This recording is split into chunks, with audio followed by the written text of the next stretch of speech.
How to fix CapCut black screen while editing. Let's get started. First, restart CapCut and your phone.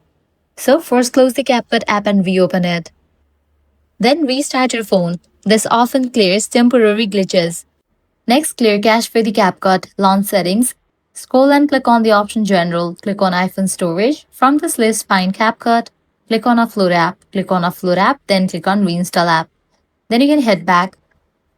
Now check the storage in your device. Ensure you have at least 2 to 3 GB of free storage space. CapCut may crash or show a black screen if your device is overloaded. Likewise, check internet connection. You can enable for the option airplane mode, wait for a few minutes and then disable it. Also, you can switch between network, Wi-Fi and cellular data. Next, update CapCut. For that, launch your Play Store or App Store, search for the app CapCut. Once app appears, if you find the option of update, click on it and update the app to its latest version.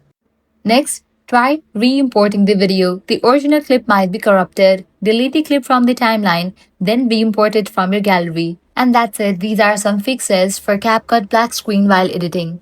If this guide helped you out, do not forget to like, share, and subscribe.